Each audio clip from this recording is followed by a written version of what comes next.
napapansin sa iyong mga kapaligiran.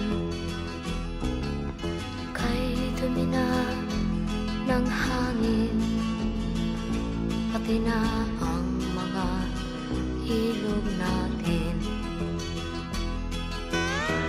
Hindi na masamang pag-unlad at malayo-layo na rin ang ating narating.